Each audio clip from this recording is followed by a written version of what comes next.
Bonjour à toutes et à tous.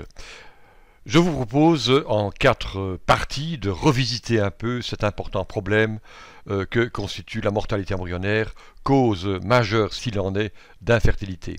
Mais avant que nous nous plongions dans cette mortalité embryonnaire proprement dite, je vous propose dans une première partie de revoir un peu ce que c'est que l'embryon et ce que c'est que cette période embryonnaire. Dans une deuxième partie, nous insisterons sur le dialogue qui va s'installer entre l'embryon et le système génital. La troisième partie, on approchera de manière plus précise ce que l'on peut comprendre par la mortalité embryonnaire, comment peut-on la diagnostiquer et quelle en est l'importance comparée à la fois dans les spéculations laitières et viandeuses. Et dans une quatrième partie, nous aborderons quelques hypothèses prioritaires, tout en formulant certaines conclusions. Allons-y donc pour cette première partie. Évidemment, cette première partie, comme le reste d'autres, je me suis basé sur des publications récentes qui ont fait le point sur les nouveautés en ce domaine. C'est quoi un embryon? Il n'est pas inutile d'en rappeler la définition. L'embryon est le produit de la fécondation d'un ovocyte par un spermatozoïde. Et nous allons voir qu'il change de nom au cours de son développement. Deuxième question, c'est quoi la période embryonnaire? Mettons-nous d'accord sur les définitions suivantes. La première étape, c'est bien entendu la fécondation, et si fécondation il y a, peut commencer donc cette période embryonnaire. On va distinguer une période embryonnaire précoce, qui elle-même comprend deux aspects. La première partie, ce sera la première semaine de la gestation. Au terme de cette première semaine, on aura bien entendu obtenu un blastocyste. Nous allons y revenir. Suite à cette première semaine, on peut distinguer une période qui va comprendre les 3 semaines suivantes. Nous verrons que l'embryon au cours de cette période va subir des changements de forme et de taille. À cette période embryonnaire précoce fait suite ce qu'on appelle une période embryonnaire tardive. Elle s'étend plus ou moins entre le 28e jour et le 45e jour, qui classiquement représente la fin de l'organogenèse, c'est-à-dire la fin du développement et d'apparition des caractéristiques de l'embryon bovin. Enfin et seulement enfin après cette période embryonnaire tardive va commencer ce qu'on appelle la période fœtale, qui s'étend donc entre le 45e jour et le vélage suivant. Pour avoir une gestation, il faut bien entendu qu'il y ait rencontre. Rencontre, et ça vous le savez, entre un ovocyte et des spermatozoïdes. Il n'est pas inutile de remonter un peu le temps, car beaucoup de causes d'infertilité commencent avant même l'insémination et concernent le développement même de l'ovocyte. Je vous ai représenté ici la semaine, la dizaine de jours qui précède quoi? Qui précède bien sûr le retour en chaleur de l'animal, période œstrale qui est elle-même précédée d'une période pro-œstrale. Voyons à présent quelles sont les principales modifications auxquelles on peut assister durant ces jours qui précèdent l'œstrus.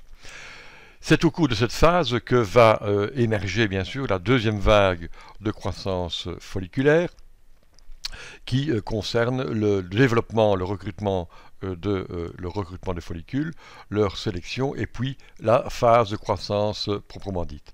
Vous constaterez qu'au sein de ce follicule, le follicule n'est là qu'un substrat pour le développement de l'ovocyte, considérablement agrandi dans le cas présent, je vous le concède. Mais c'est pour le bien de l'explication. Au cours de cette phase, qu'observe-t-on? Observe une concentration en progestérone très élevée. Et bien, la présence de cette concentration très élevée en progestérone peut constituer un facteur qui contribue à la qualité de l'ovocyte. Si donc, à l'inverse, cette concentration en progestérone est insuffisante, eh bien c'est l'ovocyte qui va, si je puis dire, trinquer.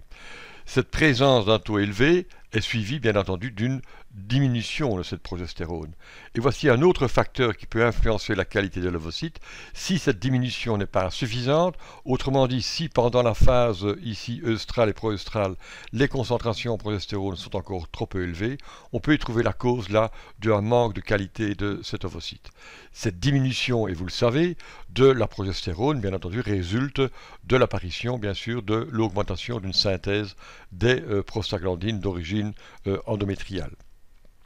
Cette diminution de la progestérone s'accompagne bien entendu d'une augmentation du fait du développement folliculaire, d'une augmentation de la concentration en œstradiol, condition indispensable bien sûr pour que l'animal revienne en chaleur. Cette concentration en œstradiol va s'accompagner d'une augmentation de la concentration de la GnRH. Et cette GnRH va induire, bien sûr, l'apparition d'un pic de LH. Cette LH est un des éléments clés, effectivement, de la reproduction. Et il n'est sans doute pas inutile d'en rappeler les principaux effets et les principales fonctions. La première de ces fonctions, c'est d'assurer une maturation de l'ovocyte. Et cette maturation se traduit par l'expulsion d'un premier globule polaire. C'est un événement essentiel qui va conditionner les chances optimales de fécondation ultérieure. Premier effet, maturation ovocytaire. Deuxième effet de cette LH, c'est qu'elle va être responsable, bien sûr, de l'ovulation. Et donc de la libération, bien entendu, de cet ovocyte. Et troisième et dernier effet, cette LH va contribuer au développement lutéal. Rappelons-le d'emblée, il ne peut y avoir de gestation sans progestérone. Bien sûr que ces événements vont se passer dans des structures anatomiques. Ici représenté l'oviducte. L'oviducte et ses trois parties constitutives qui chacune vont jouer un rôle différent. Le pavillon, l'ampoule et l'isthme qui est la partie de jonction avec l'autre structure anatomique qui est la corne utérine. Cette corne utérine, il faut en savoir en distinguer deux choses.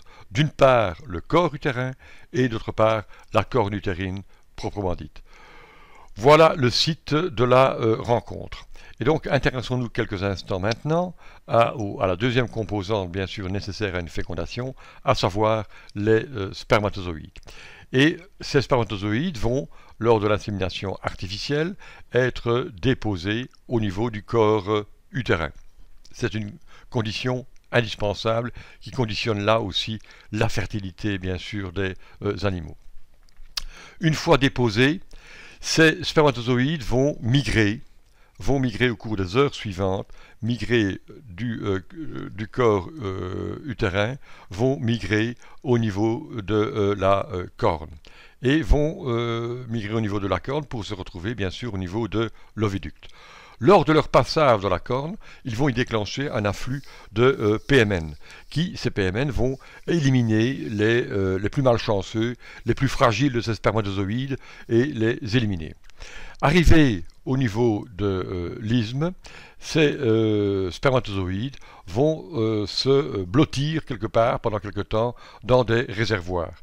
Réservoirs à partir desquels ils vont se trouver libérés pour aller vers le site de la fécondation, à savoir l'ampoule. De l'autre côté, l'ovocyte va quant à lui être récupéré bien entendu par le pavillon de l'oviducte et va se trouver acheminé vers l'endroit de fécondation également. Un embryon, disais-je, mais il a plusieurs noms. Il n'est pas inutile de les rappeler, de voir un peu les différentes étapes de ce développement. Nous avons au point de départ ce qu'on peut appeler l'ootide. Le otide est un des premiers stades de l'embryon. Nous voyons ici que les deux globules polaires ont été expulsés. Le premier, disais-je, suite à la libération de la LH, et le second, suite bien entendu à la pénétration de l'ovocyte par le spermatozoïde. Ces deux pronucléi vont fusionner et cette fusion va entraîner la formation du zygote. Ce zygote va par la suite entamer ses divisions cellulaires et vont passer donc ainsi par un stade de 2, de 4, de 8, de 16, de 32 cellules, stade auquel l'embryon prend le nom de morula, morula pour petite mûre. Voyons à présent quelques illustrations prises au microscope de ces différents embryons. Nous avons ici le zygote dans lequel nous reconnaissons très bien les deux pronucléi. Nous avons ici un embryon de 2 cellules. Ces cellules ont bien sûr le nom de blastomère. Leurs contours sont parfaitement identifiables sur cette image. Nous voyons ici le stade 4 cellules. Nous voyons le stade 16, 8, 16 cellules et nous avons le stade morula. Nous constatons une chose importante, c'est que tous ces embryons sont entourés par une paroi protectrice qu'est cette pellucide. Ils ne vont pas y rester bien longtemps, puisqu'en effet, par la suite, cet embryon va se différencier et se différencier en 2 zones cellulaires. La première de ces zones cellulaires est l'ICM, Inner Cell Mass, appelé aussi bouton embryonnaire. Et le second territoire, je dirais, cellulaire est constitué par le trophectoderme. Trophectoderme qui, une fois le blasto sorti de sa pellucide, prendra le nom de trophoblaste. Trophoblaste, trophoblastine. On aura l'occasion d'en reparler. Au stade jeune blasto, nous observons toujours la présence de cette pellucide. Vers le jour 9 survient une première naissance, pourrais-je dire, à savoir la sortie du jeune blasto de sa pellucide. Et donc c'est le fameux phénomène de hatching. Et donc à partir de ce stade-là, vers le jour 9, le blastocyste va pouvoir vivre indépendamment de sa pellucide dans la corne utérine. Voilà une image de blastocyste vue au microscope. On reconnaît bien l'inner cell mass, le bouton embryonnaire, et ici le trophoblaste. Et par transparence, on devine ici la cavité blastocélique. Ce même embryon sorti de sa pellucide est en train de sortir de sa pellucide. Et donc ce phénomène de hatching, nous allons le voir dans un instant sur un petit film, en fait, on pourra observer le phénomène de contraction et de dilatation de ce blasto, et suite à ces mouvements, et suite aussi à l'amincissement de la pellucide, on va pouvoir observer à cette, comme je le disais, éclosion, entre guillemets, du blasto en dehors de sa pellucide. Il me semblait intéressant de vous présenter un petit film qui va illustrer parfaitement, je dirais, ces différentes étapes. Nous le devons au regretté confrère Massip, avec qui il y a un certain nombre d'années maintenant, je reconnais, j'avais eu le privilège de travailler. Et il avait filmé en fait, il avait photographié, mais de manière très répétée pendant 7 jours, ces différents blastos dans un milieu pour observer leur développement. C'est assez impressionnant. Voilà, nous nous retrouverons après ces 2 minutes.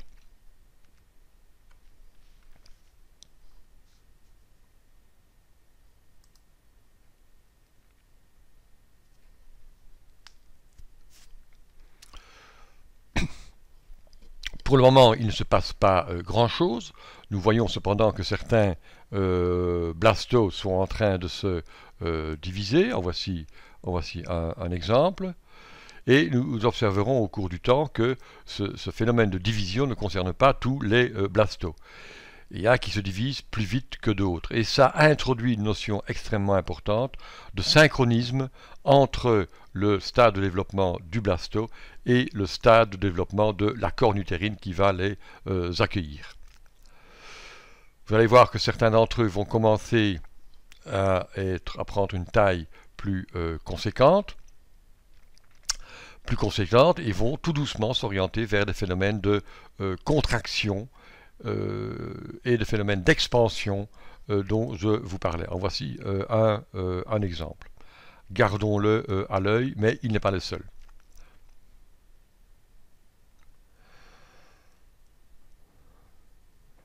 Voilà, là on observe déjà bien sur celui-ci le phénomène de contraction et de distension avec la cavité blastocélique au centre. Ici on le voit très bien également. Là aussi avec toujours la masse plus sombre qui est le bouton embryonnaire. Vous voyez la taille que peut prendre suite à l'expansion ce blasto au sein de la pellucide. Ici, celle-ci est en train de se rompre. En voici une deuxième rupture ici. Voici, celui-ci est parfaitement sorti de sa membrane pellucide. En voici un. Voilà, nous en avons terminé ainsi avec cette première partie, et si vous le voulez bien, je vous donne rendez-vous pour la deuxième partie, qui va nous expliquer la nature des dialogues qui se mettent en place entre l'embryon et le système génital. Évidemment, si ces vidéos vous intéressent, vous pouvez les consulter sur ma chaîne YouTube et vous tapez effectivement sur l'onglet de recherche, vous tapez simplement mon nom. Ou bien, si là, vous voulez encore en savoir plus, je vous invite à vous rendre sur les pages Facebook Thériogénéalogie ou Rumexpert. À bientôt.